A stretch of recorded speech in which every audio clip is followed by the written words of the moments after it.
तो episode number 8 the key कहानी की शुरुआत एलियट के सपने से शुरू होती है, जहां पर वो अपने मॉम के साथ एक क्वालिटी टाइम को बिता रहा होता है और फिर अपने कीड़े को ड्रॉप करने के बाद जैसे ही अपनी माँ को गले लगाता है वो वहां से टेलीपोर्ट होकर पिरामिड की जगह पे पहुंच जाता है।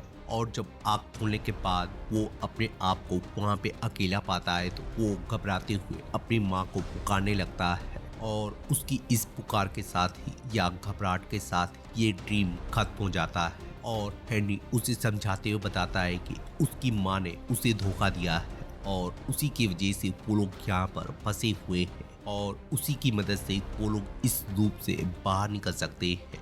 और अगर उसमें थोड़ी बहुत भी हिम्मत है तो वो उस सच्चाई को उसे दिखा सकता है और फिर उसे पिरामिड के पास ले जाकर उसे समझाता है कि उनके दिमाग की रचना बहुत ही ज़्यादा कॉम्प्लिकेटेड है और उनका दिमाग उन यादों को भी स्टोर करके रखता है जिसे हम पूरी तरह से भूल चुके हैं। और फिर अपने मशीन के साथ छेड़छाड़ करते हुए उसे टॉर्चर चैम्बर में ले जाता है और उसे ये बताते हुए व्हाइट सिरिंज को इंजेक्ट कर देता है कि मुझे पता है तुम्हें लगता है तुम्हारी माँ यहाँ पर फंसी हुई है।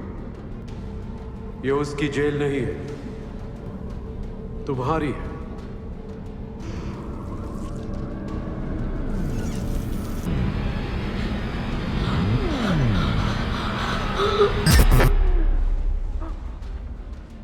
और एलियट अपने पास में जाने के बाद उसे मालूम चलता है कि वो किसी बीमारी की वजह से मरने वाला था, लेकिन मोरा को ये बात मंजूर नहीं थी और मोरा उसी के साथ रहने के लिए या उसी के साथ समय बिताने के लिए मोरा ने इस सिमुलेशन को क्रिएट किया है, या दूसरे शब्दों में कह सकते हैं कि मोरा ही इस सिमुलेशन की या इस माया जाल की क्रिएटर है। और जब एलियट हेनरी की बातों पे विश्वास नहीं करता है तो हेनरी उसे समझाता है कि उसकी माँ ने प्लेटो की केप थ्योरी पे बहुत ही ज़्यादा रिसर्च किया है और उसी से इंस्पायर होकर उसने इस सिमुलेशन को बनाया है। लेकिन एलियट को उसकी इस बातों पे भी नहीं भरोसा होता है, तो हेनरी उसे फिर से समझाते हुए बताता है कि उसके डैड और मॉम यही चाहते थे, लेकिन उन दोनों ने ही उससे सच्चाई छुपाई है। और फिर उसके पिरामिड को खोलते हुए उसे समझाता है कि वो दोनों उसकी मॉम की चाबी की सहायता से यहाँ से बाहर निकल सकते हैं। और इधर हम इसी बीच देखते हैं कि आइक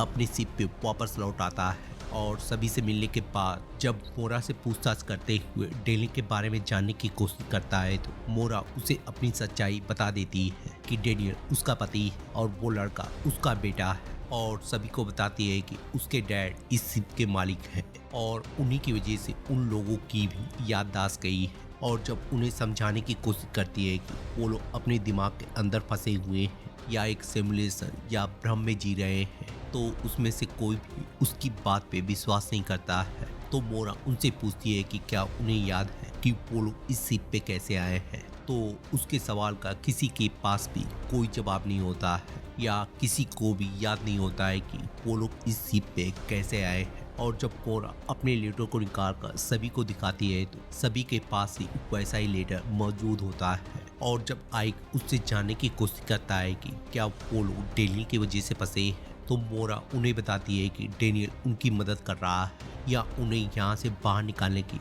कोशिश कर रहा है। और हम दूसरी तरफ देखते हैं कि डेनियल क्वांटम कंप्यूटर के पास पहुंचकर जब उसे स्टार्ट करने की कोशिश करता है तो वो स्टार्ट नहीं होता है। और इधर जब सब लोग आगे बढ़ रहे होते हैं तो ब्लैक रॉक पहले से भी ज़्यादा और ज़्यादा फैलता जा रहा होता है। और जब मिस विल्सन इस नज़ारे को देखने के बाद उससे इस बारे में जानने की कोशिश करती है तो मोरा उन्हें समझाने की कोशिश करती है कि उसे इस बारे में कुछ भी नहीं मालूम है। और फिर अपनी चाबी को दिखाकर जब उन्हें ये समझाने की कोशिश करती है कि वो लोग इस चाबी की मदद से बाहर निकल सकते हैं, लेकिन लिंगई अपनी फ्रस्ट्रेशन उनके सामने जाहिर करते हुए जब यहाँ से बाहर जाने की बात करती है तो आइक को छोड़कर सभी लोग उसकी बातों पे विश्वास न करते हुए लाइफ बोर्ड को पकड़कर वहाँ से निकलने का या शिप से निकलने का फैसला करते हैं। और फिर मोरा आइक को समझाने के बाद जब अपने रूम में पहुंचकर एसाइलम या मेंटल हॉस्पिटल तक पहुंचने के लिए जाती है तो उसका रास्ता पूरी तरह से बंद हो चुका होता है।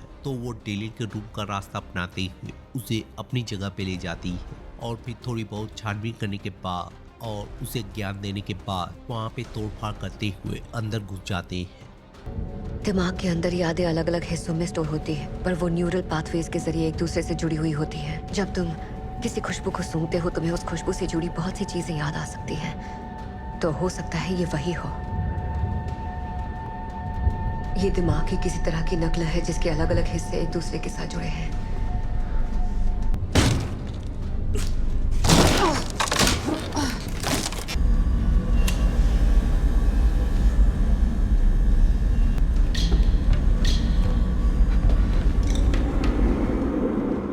और इधर हम देखते हैं कि डेनियल क्वांटम कंप्यूटर को स्टार्ट करने के बाद उसके मेन फ्रेम तक पहुंच जाता है और फिर उससे अपने डिवाइस को कनेक्ट करने के बाद उसकी प्रोग्रामिंग में छेड़छाड़ करना शुरू कर देता है। और डेनियल की छेड़छाड़ की वजह से दूसरी तरफ शिप की लाइट चली जाती है और जब कुछ देर बाद वहाँ पे रोशनी होती है तो वो लोग जैसे ही अपनी मंजिल की तरफ बढ़ रहे होते हैं, उनका सामना बढ़ रहे ब्लैक रॉक से हो जाता है। और जब वहाँ से भागकर दूसरी तरफ जाते हैं तो उन्हें दूसरी तरफ भी सेम नज़ारा देखने को मिलता है। और जब वहाँ से भी बचकर दूसरी तरफ भागने की कोशिश करते हैं तो लिंगई के पैर फिसल जाने की वजह से लिंगई और रेमिरो का उनसे साथ छूट जाता है। और इधर जब आगे जाने के बाद एल्सन को एहसास होने लगता है कि मोरा की बातें कहीं सच तो नहीं थी। तो टोबी इन सब चीज़ों से घबराते हुए जैसे ही वहाँ से जाने लगती है, मिस विल्सन भी उसे फॉलो करते हुए उन लोगों से अलग हो जाती है। और इधर मोरा और आइक अपनी जर्नी को कंटिन्यू करते हुए टोबी की जगह पे पहुंच जाते हैं जहां पर मोरा को एडा की डॉल मिलती है। और इधर जहां टेलर के कारनामे की वजह से सारी चीजें एक जगह से दूसरी जगह पे शिफ्ट होने लगती हैं, वहीं जब वो लोग सारे दरवाजों को ढूंढने की कोशिश करते हैं तो उन्हें आंखों के सामने दरवाजा दिखने के बाद बंद हो जाता है। और फिर सबको कंफ्यूज करने के बाद जब सभी के पास एक एक दरवाजा खुलता है तो मिस विल्सन और टोबी जीरोम और लूसियन की जगह पे पहुंच जाती हैं, वहीं लिंगई और रिमीरो उस जगह पे पहुंच जाते हैं जहां पे क्रॉस गिरा था। वहीं जीरोम और एल्सन वहां से निकलकर लिंगई के सपने वाली जगह पे पहुंच जाते हैं। और इधर जब हेनरी टीवी रूम में आता है तो सेबेस्टियन उन्हें दिखाकर ये समझाने की कोशिश करता है कि मुझे लगता है वो सिमुलेशन के आर्किटेक्चर को बदलने की कोशिश कर रहा है। सुराग छुपाने के लिए वो चीजों का शेप बदल रहा है। वो हमें चाबी दिए बिना उसे जगाने की कोशिश कर रहा है। हम हमेशा के लिए यहाँ फंस जाएंगे। तो हेनरी इस बात को जानने के बाद मोरा को ढूंढकर उससे उस चाबी को लाने को बोलता है।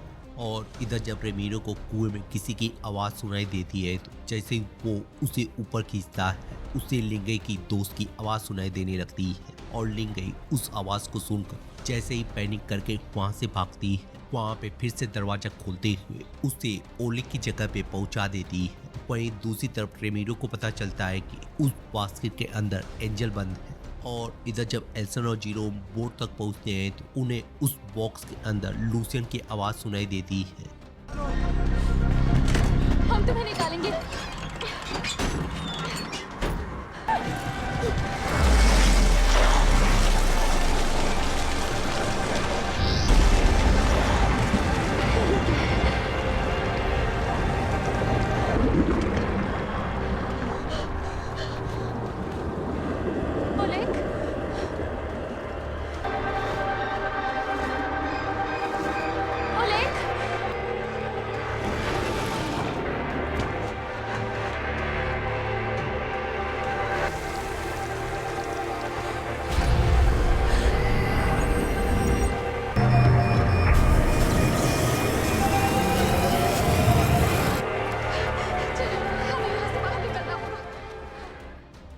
और डेनियल के काम खत्म होने के साथ ही सभी लोग शिप के अंदर वापस आ जाते हैं। और इधर हेनी उस नज़ारे को दिखाते हुए उसे समझाने की कोशिश करता है कि उसके डैड इस काम को उसके लिए नहीं कर रहे हैं बल्कि उसकी माँ के लिए कर रहे हैं। और अगर उन दोनों के बीच में से किसी एक को चुनना पड़ेगा तो उसके डैड हमेशा ही उसकी माँ को चुनेंगे। और फिर डेनियल सीक्रेट केबिन का यूज़ करते हुए वहाँ से उसकी माँ की जगह पे टेलीपोर्ट हो जाता है। और इधर मोरा और आइक एक जगह से दूसरी जगह पे कूद फाद करते हुए एसाइलम की जगह पे पहुंच जाते हैं। और इधर जब सभी लोग शिप में आकर एक दूसरे से मिल जाते हैं तो रेमीरो को वहाँ पे एंजल की आवाज़ सुनाई देने लगती है। और वो उसे ढूंढने के लिए वहाँ से भाग जाता है और बाकी बचे हुए लोग उस जगह से निकलने के लिए इंजन रूम की तरफ बढ़ जाते हैं। और इधर जब मोरा और आइक एसाइलम के अंदर जाकर हेनरी के ऑफिस को ढूंढने लगते हैं तो आइक की हिम्मत जवाब दे जाती है और जब मोरा उसे समझाने की कोशिश कर रही होती है तो सेबेस्टियन मोरा को खोजते हुए वहाँ पे पहुँच जाता है और फिर मोरा को धमकी देते हुए जैसे उससे चाबी लेता है कैप्टन का शुक्रिया अदा करते हुए उसे वहीं पे मार डालता है और फिर उसे लेकर उसके पिता के पास पहुँच जाता है। तुम ठीक हो? ये जानता है तुमने इसके साथ क्या किया था। क्या किया था मैंने तुम्हें, एलियट? और जब मोरा उससे जानने की कोशिश करती है कि उसने आखिर यहाँ पे क्या किया है या उसके भाई के साथ उसने क्या किया है तो वो अपने डिवाइस का जादू दिखाते उसे फिर से अपने टॉर्चर चेम्बर में ले जाता है और फिर हेनरी उसके साथ बहस करते हुए उसकी असलियत को उसके सामने रख देता है। बस, ये आपके घिनौने माइंड गेम्स में से एक और तुम है। मुझे उससे ज्यादा श्रेय दे रही हो जितना मिलना चाहिए, क्योंकि ये मेरा घिनौना माइंड गेम नहीं है, तुम्हारा है।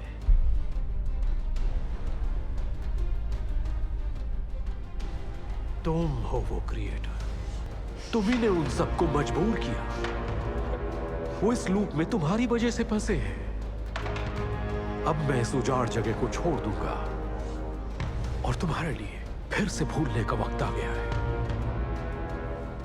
और फिर मोरा की यादों के खत्म होने के साथ ही शिप भी पूरी तरह से खत्म होने लगती है और जब सभी लोग इंजन रूम तक पहुंचते हैं तो वो उस नज़ारे को साफ साफ देख रहे होते हैं। और इधर जब हेनरी वापस अपने कमरे में आकर और पिरामिड का इस्तेमाल करते हुए जब इस सिमुलेशन से बाहर जाने की कोशिश करता है तो वो पिरामिड डेनियल के छेड़छाड़ की वजह से या चीज़ों के बदलने की वजह से काम नहीं करता है। और इधर एआई सभी को बताती है कि सिमुलेशन करप्ट हो जाने की वजह से वो इस सिमुलेशन को डिलीट कर रही है।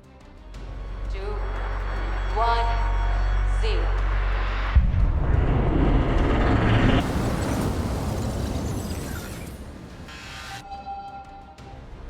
और सिमुलेशन खत्म होने के बाद जब मोरा की आँख खुलती है तो वो उसी जगह पे पहुंच जाती है जहाँ पे एलियट कब्र के अंदर छुपा हुआ था। और जब वो उसके अंदर जाकर अपनी फैमिली की फोटो को देखने लगती है तो डेनियल वहाँ पे पहुंच जाता है और उससे बातचीत करते हुए बताता है कि उसने सिमुलेशन को रोक दिया है और इस सिमुलेशन को उन लोगों ने सबसे पहली बार क्रिएट किया था।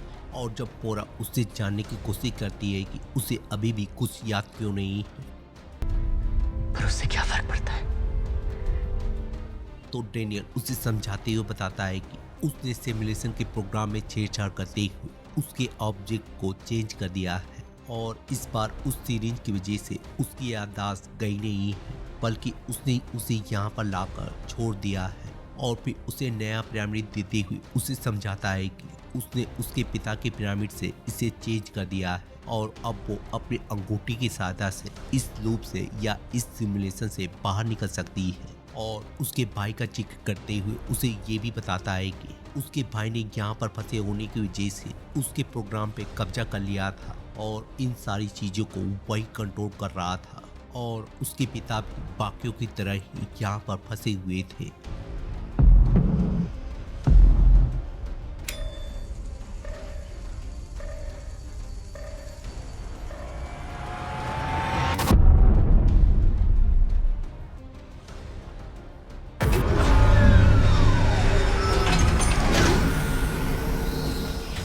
और जब मोरा अपनी गहरी नींद से जागती है तो उसे बाकियों को देखकर ये पता चलता है कि बाकी सभी लोग भी सिमुलेशन पार्ट से जुड़े हुए हैं। और जब वहाँ के नज़ारे को देखने के बाद या सभी को देखने के बाद जब बाहर देखती है तो हमें वहाँ पे ये पता चलता है कि वो सभी के सभी लोग एक स्पेसशिप में ट्रेवल कर रहे हैं और उनके स्पेसशिप का नाम ही प्रोमीथियस है। और फिर कंप्यूटर बीप करने के साथ ही जहाँ मोरा को उसके भाई का मैसेज मिलता है वहीं ये भी पता चलता है कि उसके प्रोजेक्ट का नाम ही प्रोमीथियस है। और फिर पैसेंजर और क्रू की जानकारी मिलने के बाद उसे ये पता चलता है कि वो जहाँ अपने भ्रम में 1899 में ट्रेवल कर रही थी वहीं वो रियल वर्ल्ड में 2099 में ट्रेवल कर रही है। और फिर कैरन के हेलो बोलने के साथ ही ये एपिसोड और ये सीजन भी यहीं पे खत्म हो जाता है। तो मिलते हैं किसी और वीडियो में किसी और टीवी सीरीज को एक्सप्लेन करते हुए। तब तक के लिए शुक्रिया।